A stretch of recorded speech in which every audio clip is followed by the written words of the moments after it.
A big thanks to Squarespace for sponsoring this week's video. In this video, I try and get into a woodland that's been used by Starwars, and it actually leads to some incredible shots.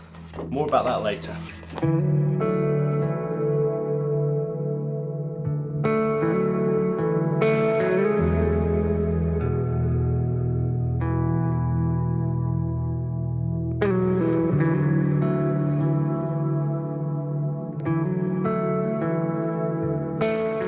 Morning everybody, fantastic to see you again. Well, I'm in Madeira and at the moment I'm by the coast, but I'm here to photograph some of the mountains, I think, and especially the fog. Unfortunately, I've just found out that Starwars are filming literally their new series on the island, and Fennell Forest is closed. Now I'm going to try and get there, use the force to get past them. That was a joke that was never going to work, but anyway, I'm here by this beautiful sea cliffs on the north side of Madeira, and I'm just going to see what I can get. To be honest, some big waves, so it should be quite interesting. Just don't get wet, because I've just seen a wave there jump at about 50 foot high.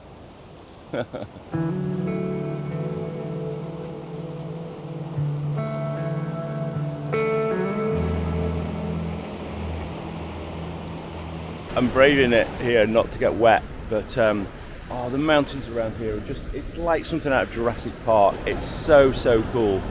So there's some big waves coming down here, and I'm just waiting for them to crash against the rocks. I've got like a half-second exposure, and I'm sort of shooting them as they crash against the rocks. And I've also done a separate, like that, and I'm panicking. I've also done a separate exposure for the background as well, but there's some really nice mist in the background, so I think the whole shot's going to look really nice. There's a waterfall just over there as well that's quite nice. Pretty spectacular. It's so good. Right, big wave now. Oh, that was good. That was good. Okay, I've just moved around a little bit. Because there's a really nice set of rocks here, and there's a waterfall over there. The sun's sort of rising over there behind these mountains, which looks pretty cool. So I've just been shooting here, and I've been shooting it around about half a second for the foreground. You can see when it comes through here, it just looks absolutely epic on these rocks. I should know whether the tide's coming in or out, because I feel like my life's in danger a little bit here, but yeah, it's pretty cool. But all around me, I mean, just look. Oh, there's a good wave. Whoa, big wave. But just look up here. Oh, so good. So, yeah, I'm going to take a few more here, and then I'm just going to probably try and take some over there where it's against some dark clouds as well, just of these rocks. So good. It really was amazing shooting these waves hitting the rocks. I think half a second was the perfect exposure for the waves, but obviously I had to do a separate exposure for the sky. And then it was a little bit tricky actually blending these two together. I'm not 100% sure about it. I feel like it might have worked. Ideally, I would have taken an even quicker shutter speed to get a darker image for the sun, so I could have blended it a little bit nicer. But I'm quite pleased with these. I think they've worked quite well. Again, the half a second exposure worked really well in these shots. I feel like it's a little bit boring, if I'm honest. I like the texture of the waves and the clouds. It's an average shot, I suppose, but it's good to try different things. It's good to experiment, and I think that's exactly what this is.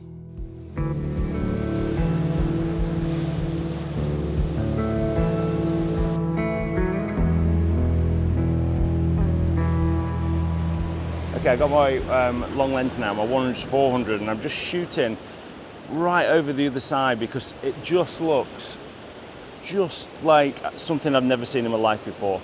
So the waves are sort of crashing, they're quite big waves, and then it's just green and the light's just hitting it from behind. It looks absolutely fantastic. So I'm shooting fast at around about sort of 250 mil, and then I'm going to go a bit tighter as well, but it looks so amazing. So I've just got this lens on. Should look pretty cool.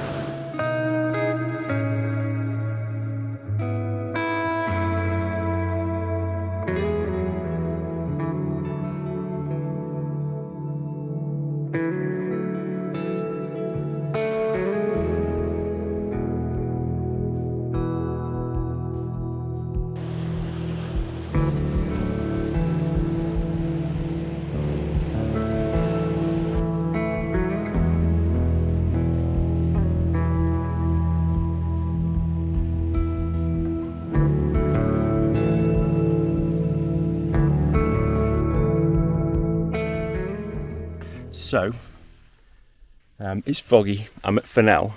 I don't think I can get in on the main car parks. I think Starwars are filming there as well. So I'm going to try and sneak in at the bottom. And yeah, nobody will see me, will they? But I know that you can get in down here from last time I was here, so I'm going to see what I can do. I just hope this fog stays here, because there's fog and sun, it just looks epic.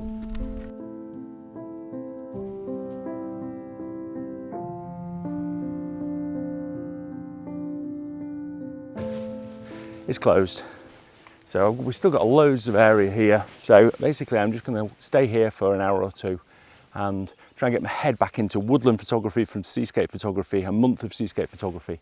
That video is still coming, by the way. So the sun's coming in and out, the clouds are moving around, the fog's moving around. It's just a question of just trying to find a composition and then wait for the conditions, I think.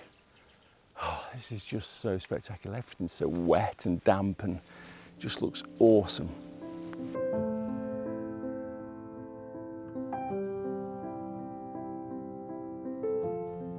So one thing I'm trying to do is trying to get something in the foreground, but I think it's going to be so difficult because my camera's so close to what you can see there. And the focus stacking of it's going to be so hard. So I'm going to try that though, because I didn't do it last time so much and I really regretted it. The conditions at the moment are almost perfect, I'd say. There's light beams coming through before. It's so spectacular. I wish I could get into the main forest, but to be honest, I'm quite happy with this. I mean, there's a lot to explore up there as well. So just keep having a look around and see what I can find. And yeah, a lot of focus stacking and bracketing. It's going to be tricky. I actually really like how the composition of this image turned out, but there was just a little bit too much sun, not enough fog, and I feel like it was just a little bit overexposed. I did blend two exposures together, but I think it was going to be difficult to get this to work right. I did print it though, and the print actually looks really good. So stay around to the end of the video when I show you 3 of the prints from this amazing woodland area.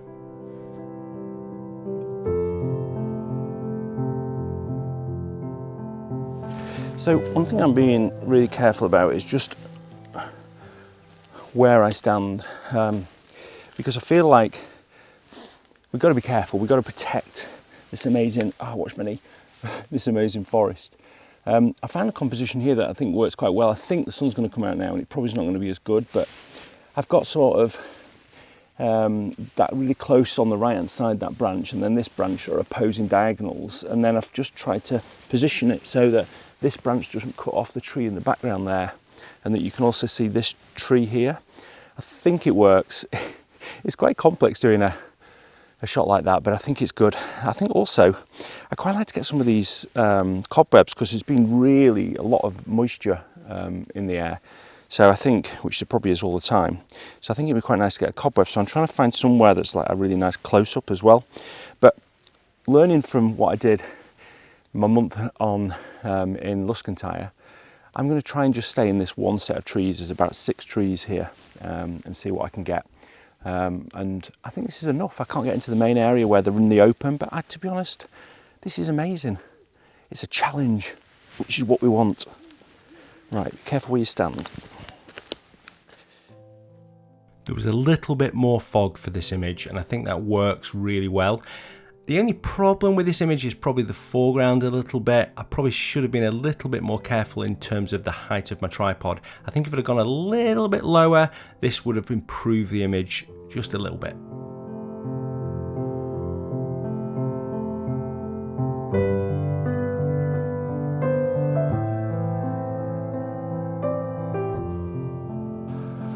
Well, thanks Starwars, because if it wasn't for you, I wouldn't have found this tree.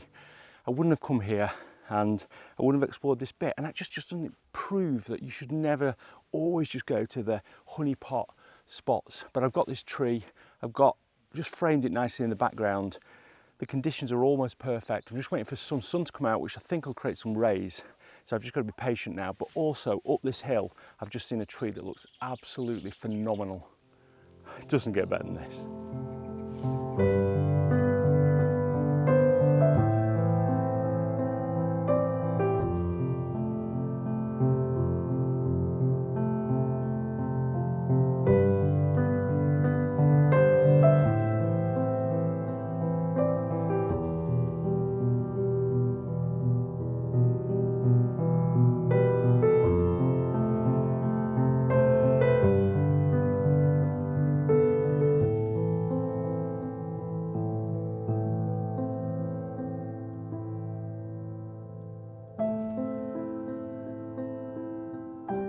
just reflecting on that, I really wouldn't have come to this location. Well, I might have come to this location, but I wouldn't have spent as much time as this location. But by restricting it, by not allowing me to go, Star Wars haven't allowed me to go into that massive Fennel woodland or open area, which is amazing. But it just means that you have to go and find different things. And look at this, I found this tree growing out of the rocks. It just looks like something out of Lord of the Rings or something. It's so spectacular. I can see why Star Wars are filming here. Surely there's got to be an Ewok. It'd be good if there was an Ewok. I should have brought an Ewok costume. Message Rick, bring an Ewok costume. Oh my word. Right, don't stand on the moss, I don't want to break anything.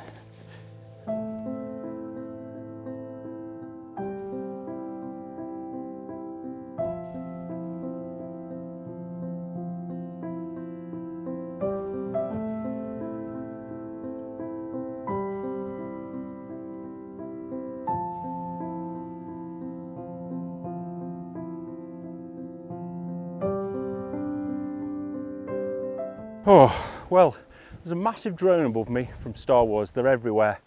They're invading. But yeah, I've shot in the woodland, down at the ocean. I thought I might as well do the mountains and top it off. I have got a video coming that's going to be all about shooting in those three things. I'm going to specifically talk about them in more detail. So watch out for that. But I'll probably leave it here. So thanks ever so much for watching. I'm going to go back to the studio now because I'm going to print out some of the woodland shots, I think, because I think they're going to be amazing. And I also want to talk about a giveaway as well. So see you in a few seconds. So when I arrived at the mountains and I saw the fog, I decided to concentrate just on my photography and not do any bits to camera. Sometimes it's nice to do that and it's more relaxing. I was really tired as well after shooting the seascapes and then the woodland. And I feel like that really helped some of my shots. As you can see here from the B-roll, the cloud was just moving around these rocks and it was so incredible to watch. And I focused on just a few different compositions. There's a wider one that I think looks good in black and white and colour of the ridges just appearing from the mist. And then I went a little bit closer on this particular stack and I felt that worked really well, not only at a faster shutter speed, but also as the sun went down at a longer shutter speed as well. And I ended up with this sort of final shot, which I really liked. I thought worked really, really well.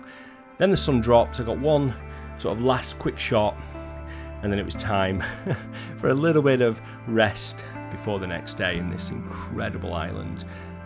So let's go and have a look at some of the prints from the woodlands.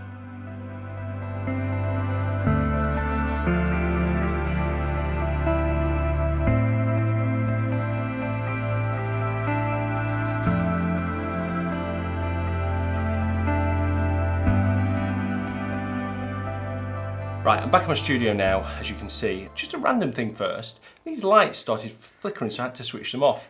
And then my wife told me there was something going on in the house, and it looks like our voltage just dropped from 240 volts to 220 volts. Some things work, some things don't. It's the oddest thing. So if I suddenly just switch off, then you'll know why. Although I probably wouldn't have uploaded it then. So anyway. So yeah, that mountain scene was fantastic. I got some great shots there. It was fantastic just to do photography as well, not worry too much about vlogging. I know that's not great for you guys, but sometimes it's hard to do everything, and especially when you're tired at the end of a day. But these woodland shots, I mean, it just proves, doesn't it, that you shouldn't go to the honeypot locations, because this was incredible. And also, when I show you some more, I'm going to have a break now to show you the Harris videos, but when I come back and show you some more Madeira videos, and I managed to edit all those, oh my gosh, some of the woodland that I uncover and find through Star Wars, because I couldn't go to that location, was incredible. It was so incredible. So anyway, I just wanted to have a quick chat about these shots because I think there's something to learn from them. I did a little bit in the voiceover, but this was great. The light was coming through, but it was just a little bit too bright, and you've got to get that right timing with a woodland shot where, especially if you're looking for sunbeams where there's fog's just dissipating, the sun's coming through, you've not got too much sun that you've got bright spots, but you've got enough sun and not enough cloud where you've got some sunbeams. Almost got it with this. I think it's almost right. I really like the composition of this, framing this part of the scene and then this tree, sort of bringing the two things together. I think it works incredibly well. So I was really pleased with this shot. And then I got to this scene here, which, oh my word, this was so incredible. I didn't quite get the conditions that I wanted, but there was sort of this, the sun was obviously up here and it was just backlighting this scene. And then I was really concerned about how this tree and this tree sort of interacted together, and I found this really nice sort of connection point, which I thought was really good. In the edit, I've been a little bit careful about not bringing up the shadows too much because I want to keep that sort of feeling of dynamic range and sort of depth to the image, which I think works really well. I really like this shot, and I think I'm going to keep editing it because I find with shots like this, the more I have a play about with it, the more satisfied I get with it. But this works really well. I think the light was good. Again, there was some sunbeams in another shot I had, but it wasn't quite as nice composition, unfortunately. And I really like this composition. This place was so spectacular. And then finally, this one where I just walked from that one there. It was just literally probably 30 meters away. I stayed in such a small location to get all these shots. And I really like these rocks and this tree growing out of the rocks. These fennel trees are 600 years old. And this was really spectacular. I cannot wait to go back to this because I feel like I did go back to it at one point, and I feel like I didn't quite get the conditions that were as good as this. I did find some conditions that were amazing somewhere else, just a little bit around the corner from this, but I'd love to go back to this scene and just tweak the composition a little bit. But I'm really happy with this. I think it's worked really well. It looks fantastic on this Photospeed NST bright white paper. So I will be adding these images to my website over the next couple of weeks, so make sure you check it out. It's super easy to do that with Squarespace, and they have sponsored this week's video. So thanks to Squarespace for doing that. If you're looking for a website or you're looking to set up your online store, then it's incredibly easy just to go and add photos, add some text. They've got loads of templates to do that, and then just make it really simple for anybody without any technical skills to go and build a website. If you're a photographer, that is a fantastic platform for sharing your work. So I definitely recommend doing it. It's miles better than sharing your work on Instagram or Facebook. You've got control, you can lay it out as you want to. And you can also tell people a little bit about yourselves as well. And if you're looking to set up a website or a domain, then you can get 10% off by using squarespace.com/Nigel or offer code Nigel. The link's in the description below. I'm now going to leave you with a trailer for what I believe is going to be my best series of videos that I've ever made. I'm doing it with Rick. Rick's worked so hard on this with me, and yeah, we're really proud of it. It was one beach for 1 month on the Isle of Harris and the spirit of Luscantire. I'm about to set off on a photography trip like none that I've done before. It's all about photographing one beach over 1 month. I am in heaven, heaven, heaven, heaven. This is so good. Every bit of weather has its opportunities. That hurts. They're the most incredible things I've ever seen. This is just so incredible. Welcome to Luscantire.